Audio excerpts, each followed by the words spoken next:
आए देखा नारद जी अंतर्यामी थे, भगवान के अवतार हैं।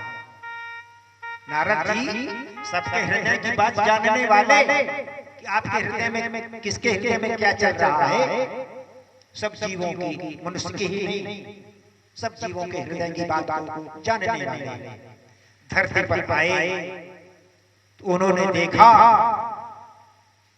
बहुत दुखी इंसान, कोई सुखी ही नहीं, कोई सुखी नहीं। उनको देखकर इतना पीड़ा हुई। जो संत होते हैं वो दूसरों के दुख से दुखी होते हैं, उनका अपना कोई दुख नहीं होता। वो मग्नानंद आत्मानंद होते हैं, आत्माराम होते हैं। नारद जी को श्री कृष्ण भगवान ने आत्माराम कहा भी है कि आप आत्माराम हैं। तो जो आत्माराम होता है, आत्मानंद होता है, उसको कभी दुख होता ही नहीं। हमारे यहाँ देखने में भले लगता हो वो दुखी है, वो दुखी ना वो अपने आत्मा रमण में आनंद मग्न है। इस प्रकार नारद जी जब धरती पर आए तो देखा कि मानव सबसे ज्यादा दुखी। नारद जी भी बहुत दुखी हो गए, सबका दुख देख करके सुन करके।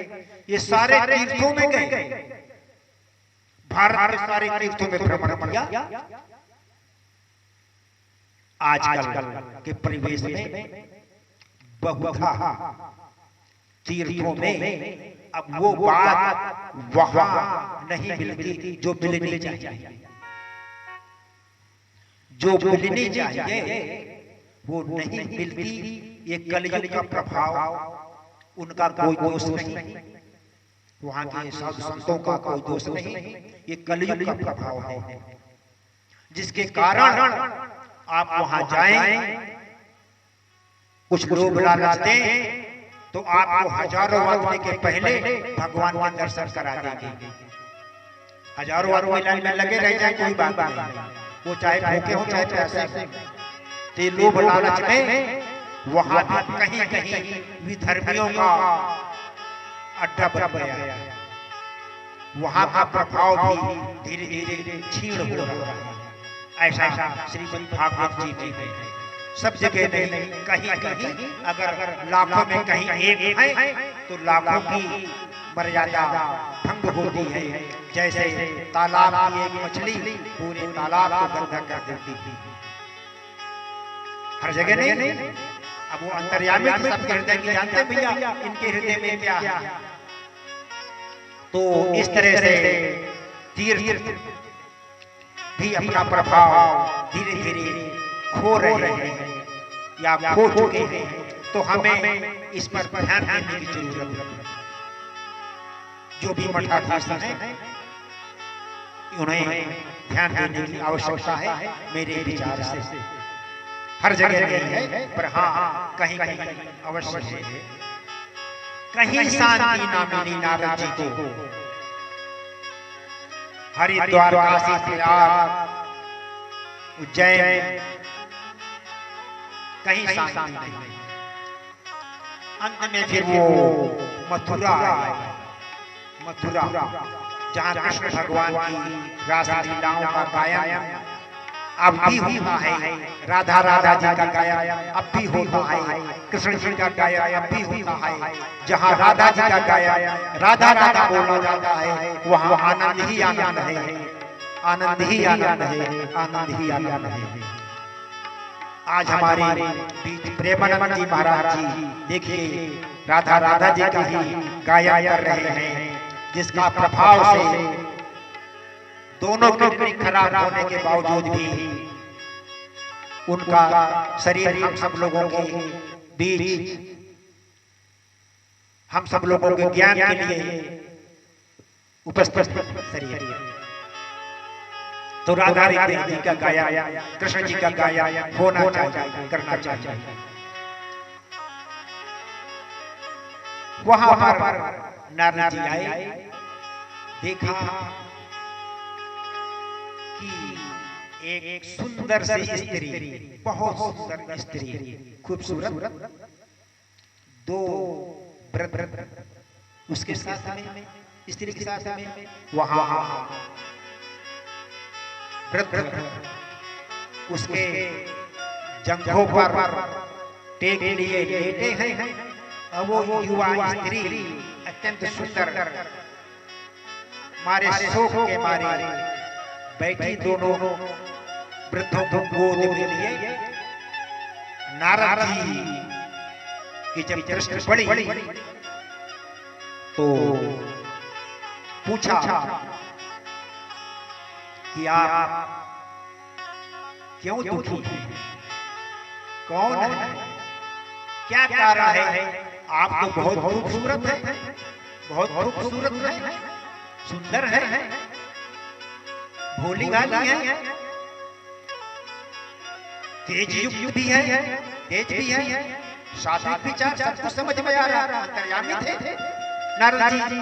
परंतु ये दो जो बूढ़े ये कौन? आप किसके लिए शोक कर रही हो? उन्होंने परिचय दिया कि मैं भक्ति हूं। उस युवती ने परिचय दिया कि मैं भक्ति हूं। और ये जो जिन्हें आप दो वृद्ध देख रहे हैं ये मेरे ज्ञान और वैराग्य है। एक ज्ञान और एक वैराग्य, दोनों मेरे पुत्र हैं। ये बूढ़े हो गए हैं, जर्जर हो गए हैं, कमजोर हो गए हैं, बहुत कमजोर हो गए हैं, इसलिए मैं रो रही हूं, दुखी हूं। युवा और ये मेरे पुत्र वृद्ध, मां युवा,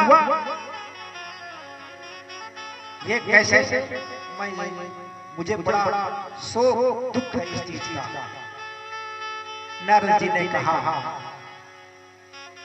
कि तुम चिंता न करो, ये कलयुग का प्रभाव है, कलयुग का प्रकोप है, जिसके कारण तुम दुखी हो। अब ऐसा ये प्रसंग भागवत जी में क्यों धरा है? कुछ तो कारण हो जो जहां तक मेरा अनुमान है कि भक्ति अंधी ठीक नहीं होती। अंधी भक्ति दुखदायी है, जो आज हम बहुत जगह देख चुके हैं। हमें सिर्फ वेशभूषा से हम किसी को श्रेष्ठ नहीं मानना चाहिए। वेशभूषा ये व्यक्ति के शरीर को सुरक्षा प्रदान करते हैं, शरीर की शोभा बढ़ाते हैं। हमको उनके आचरण का ध्यान देना चाहिए, उनका आचरण कैसा है, तब हम उसकी भक्ति करें, प्रेम करें उससे।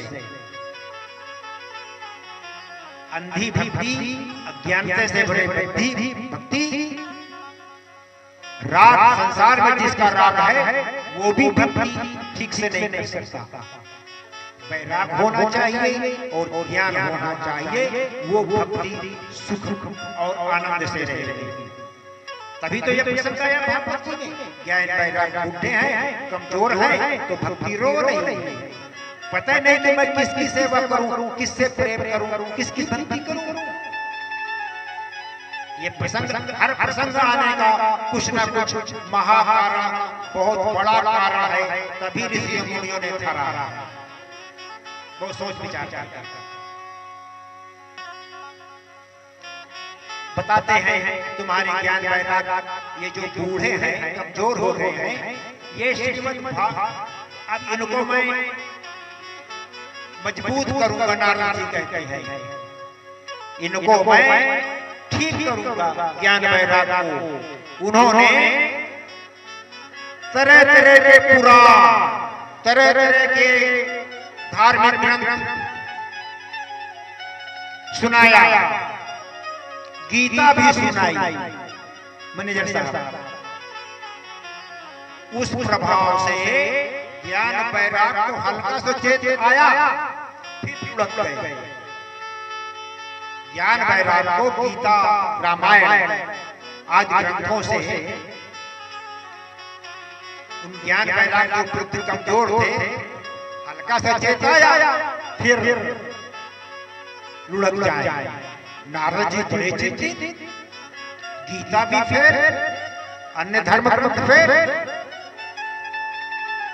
अब क्या उपाय कि हम भक्ति को ठीक कर सकें, जो ज्ञान वैराग्य जिसके कमजोर है, जिसके कारण